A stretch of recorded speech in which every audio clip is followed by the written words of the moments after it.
અરે પણ મંદ બુદ્ધિની ઓરત આપણા ઘરે એક ચોર શું આવીને ગયો એમાં તું આટલું કેમ રડે છે યાર? તમે એ બધી પરવા કર્યા વગર ખાલી પોલીસને બોલાવો એકવાર. અરે આ હાફ માઇન્ડ ઓરત, અરે પણ શું કામ બોલાવે છે પોલીસને યાર? આપણા ઘરેથી ચોર ક્યાં કઈ લઈ જ ગયા છે તો પોલીસને બોલાવીએ? તમને કઈ ખબર જ નથી, એના કરતા તો કઈ લઈ ગયો હોત તો સારું હતું.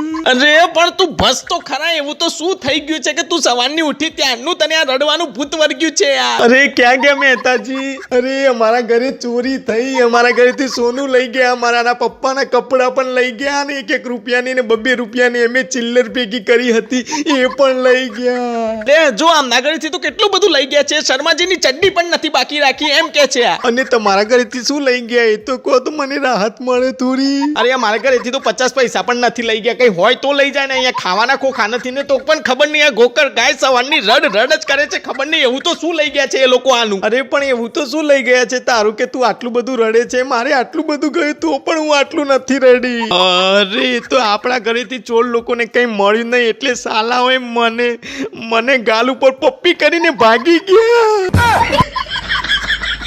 હે તો એ વખતે તે મને ઉઠાડ્યો કેમ નહીં? અરે હું તમને ઉઠાડતી જ હતી પણ એના પહેલા તો એ બારીમાંથી કૂદીને ભાગી ગયા અને ભાગતા ભાગતા બારીમાંથી ફ્લાઇંગ પપ્પી પણ આપીને ગયા. સારું થયું મારા ઘરેથી તો ચોરીનો સામાન મળી ગયો, નહીં તો